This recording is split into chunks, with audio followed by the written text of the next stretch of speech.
सद्गुरु महाराज की जय। श्री सद्गुरु महाराज की जय। श्री सद्गुरु महाराज की जय। संत सद्गुरु महर्षि में ही परमहंस जी महाराज द्वारा रचित सत्संग योग भाग 4 से पाठ।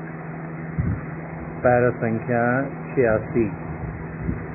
भिन्न भिन्न इष्टों के मानने वाले के भिन्न भिन्न इष्ट देव कहे जाते हैं। इन सब इष्टों के भिन्न भिन्न नाम रूप होने पर भी सबकी आत्मा अभिन्न ही है। भक्त जब तक अपने इष्ट के आत्म स्वरूप को प्राप्त न कर ले तब तक उसकी भक्ति पूरी नहीं होती। भिन्न भिन्न इष्टों के मानने वालों के भिन्न भिन्न इष्ट देव कहे जाते हैं। जैसे कोई शाक्त हैं तो शक्ति की पूजा करते हैं, माँ दुर्गा की, माँ काली की। कोई शैव हैं तो उनके इष्ट शिव भगवान कहे जाते हैं। उसी तरह से वैष्णव हैं, उनके विष्णु भगवान इष्ट हो गए। गणपत्य हैं, उनके गणपति भगवान, गणेश भगवान इष्ट हो गए। गुरु महाराज कहते हैं भिन्न भिन्न इष्टों के मानने वाले के भिन्न भिन्न इष्ट देव कहे जाते हैं। इन सब इष्टों के भिन्न भिन्न नाम रूप होने पर भी सबकी आत्मा अभिन्न ही है। कोई भी इष्ट हो, उनके नाम और रूप अलग अलग हैं। जैसे विष्णु भगवान नाम हुआ और उनका रूप शंख चक्र गदाधारी एक खास तरह का रूप है, श्याम वर्ण। गणेश भगवान के किन्हीं के इष्ट हैं, उनका नाम गणेश है, रूप अलग है। काली माता के भक्त हैं, उनका नाम अलग है, रूप अलग है। लेकिन आत्मा सबकी एक ही है। उस रूप के अंदर में जो रूपी है, जिसका वो रूप है, वो जो है वो आत्मा उन सब की एक ही है। तो भिन्नता जो है सिर्फ बाह्य रूप में है। अगर उनके अंतर में जाएं हम लोग, अंतर से अंतरतम में चले जाएं, तो सब एक ही हैं, अभिन्न हैं। ये भिन्नता कब तक रहती है? जब तक हम अपने इष्ट के बाह्य रूप को देखते हैं या सूक्ष्म रूप को देखते हैं। अगर हम उनके आत्म स्वरूप को देख लें तब जो है भिन्नता समाप्त हो जाएगी। और गुरु महाराज कहते हैं कि जब तक हम अपने इष्ट के आत्म स्वरूप को नहीं देख लें, उनके आत्म स्वरूप को नहीं प्राप्त कर लें, तब तक हमारी भक्ति अपूर्ण रहेगी, पूरी नहीं होगी। ऊंची हो सकती है लेकिन पूरी नहीं हो सकती है। भक्त जब तक अपने इष्ट के आत्म स्वरूप को प्राप्त न कर ले तब तक उसकी भक्ति पूरी नहीं होती। किसी इष्ट देव के आत्म स्वरूप को प्राप्त कर लेने पर परम प्रभु सर्वेश्वर की प्राप्ति हो जाएगी, इसमें संदेह नहीं है।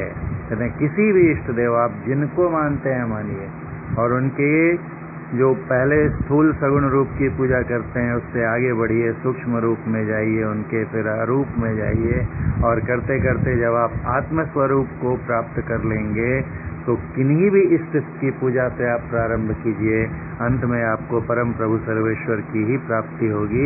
ये बात असंदिग्ध है, इसमें कोई संदेह नहीं है।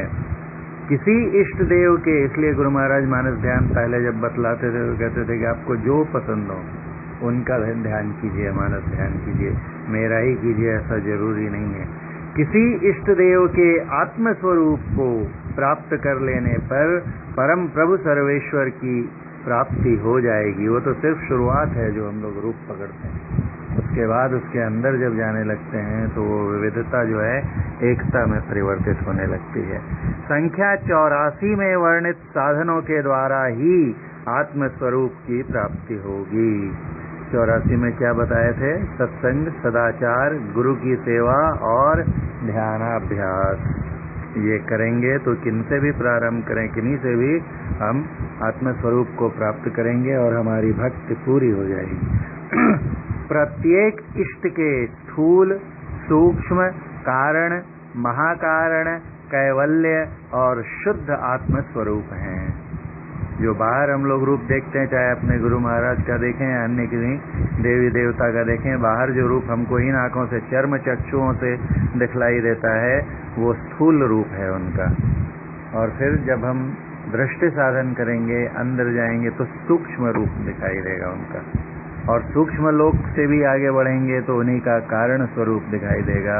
महाकारण में फिर कैवल्य चेतन स्वरूप दिखाई देगा। और कैवल्यातीत अवस्था में जब पहुंच जाएंगे, तब जो बचेगा वो उनका शुद्ध आत्म स्वरूप होगा।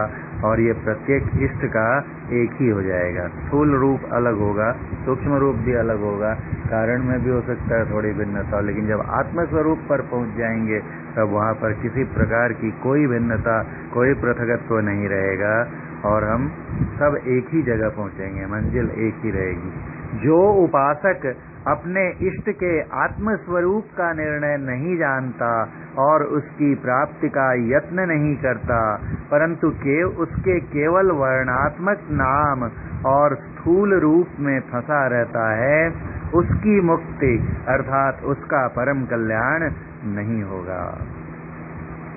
ऐसा उपासक जो आत्म स्वरूप की तरफ जाना नहीं चाहता है, उनका सिर्फ वर्णात्मक नाम राम और फिर धनुर्धारी राम रूप, एक नाम लिया वर्णात्मक और एक उनका स्थूल रूप कृष्ण, और फिर उनका एक बंसी बजाते हुए ऐसा करते हुए एक रूप, और बस वहीं तक अगर भक्ति को रोक कर रखेंगे हम, उन्हीं की आराधना, चाहे तस्वीर हो, चाहे मूर्ति बना लें, प्रतिमा बना लें, और वहीं तक अपनी उपासना को रखें, तो मुक्ति नहीं हो सकती, पूर्ण मुक्ति, परम कल्याण नहीं हो सकता। बाकी नीचे वाली जो मुक्तियां हैं वो भी हो सकता है थोड़ा आगे बढ़ने पर हो जाएं, सामीप्य, सारूप्य, सायुज्य, लेकिन पूर्ण मुक्ति नहीं हो सकती। पैरा 87, नादानुसंधान अर्थात सुरत शब्द योग लड़कपन का खेल नहीं है, बच्चों का खेल नहीं है। जब साधना में परिपक्वता आती है, या कहें कि वयस्क जब हो जाता है साधक, तभी वो नादानुसंधान के योग्य बनता है। इसलिए हमारे संत मत में शुरू में उसकी दीक्षा भी नहीं दी जाती कि पहले कुछ प्रगति हो, कुछ योग्यता बढ़े हमारी अंत साधना में, तब बतलाया जाता है नादानुसंधान का भेद, क्योंकि ये शुरू में करने योग्य, हमारी क्षमता नहीं रहती उसको कर पाने की। नादानुसंधान व सुरत शब्द योग लड़कपन का खेल नहीं है, इसका पूर्ण अभ्यास यम नियम हीन पुरुष से नहीं हो सकता। जो यम और नियम में कमजोर है, यम और नियम आगे आएगा अगले पैरा में, जो यम और नियम में दुर्बल हैं, ठीक से उसका पालन नहीं कर सकते हैं, वो नादानुसंधान में पूर्ण नहीं हो सकते। स्थूल शरीर में उसके अंदर के स्थूल कंपों की ध्वनियां भी अवश्य हैं।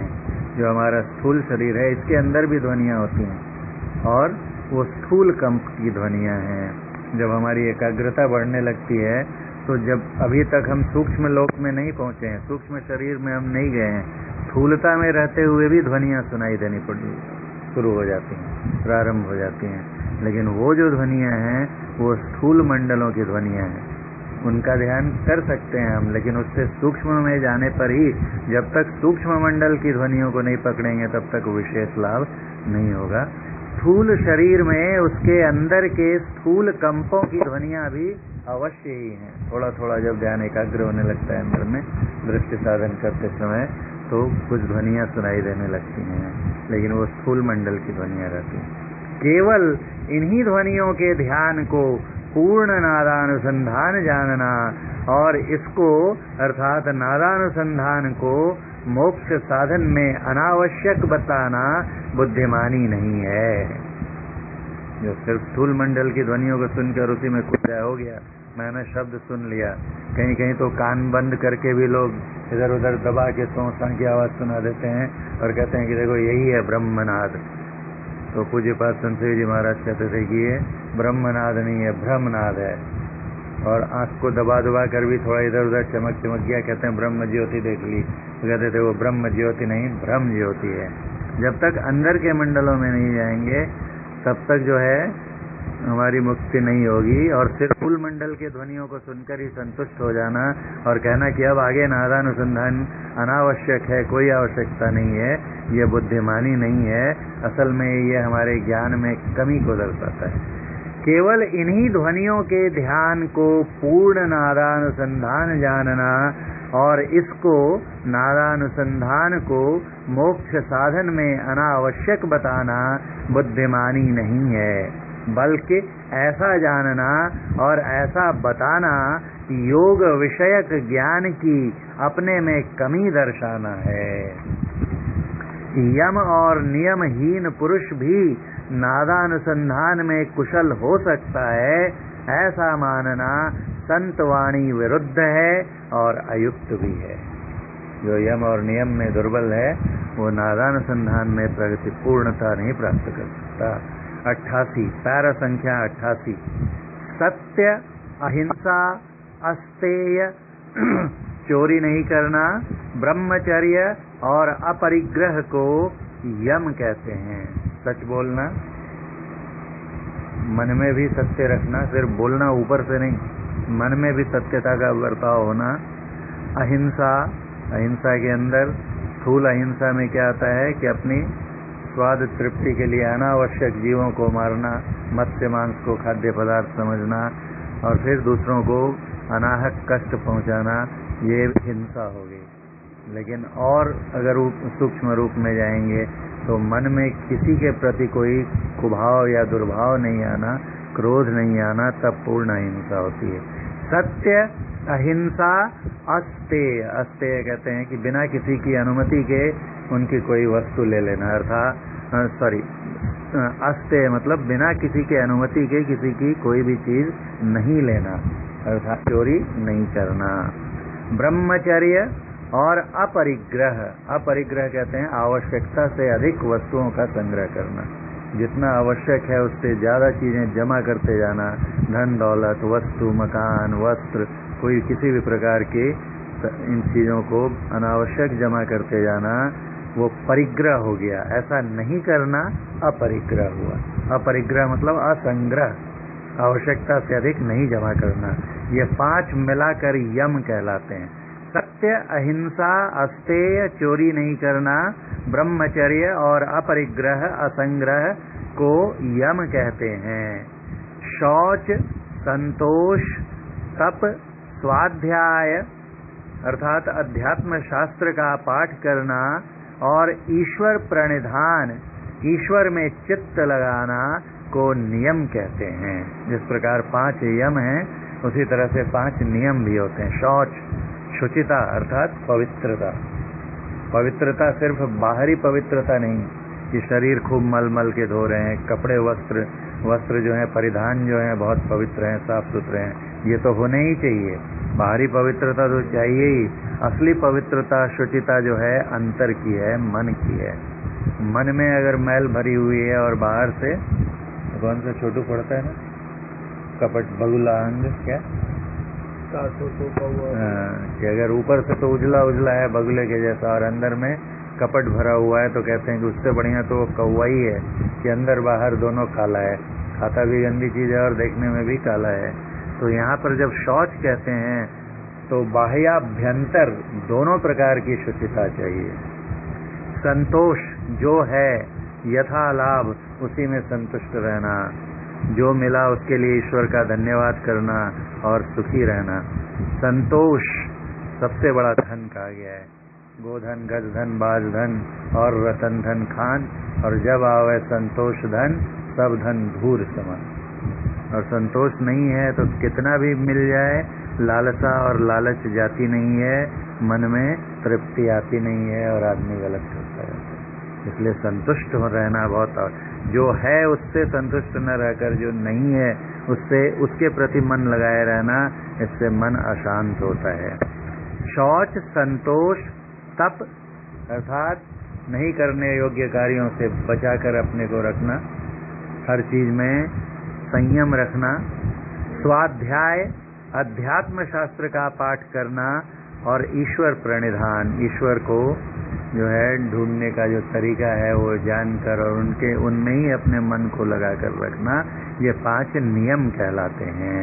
ये ऊपर के पैराग्राफ 87 में बताया था, ये 5 यम और 5 नियम, इनमें अगर हम कमजोर रहेंगे तो हमसे नादान अनुसंधान नहीं हो सकता। अर्थात इनमें भी अपने को मजबूत रखना। कहीं कहीं तो इनके पहले ये युक्ति बतलाई ही नहीं जाती है, पहले यम और नियम का ही अभ्यास कराया जाता है। पैरा 89, यम और नियम का जो सार है, संख्या 60 में वर्णित 5 पापों से बचने का और गुरु की सेवा, सत्संग और ध्यानाभ्यास करने का वही सार है।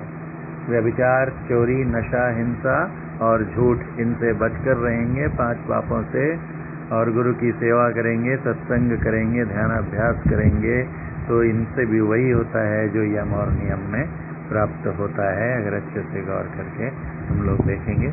इसके आगे का पाठ कल करेंगे। बोलिए प्रेम से श्री सद्गुरु महाराज की जय।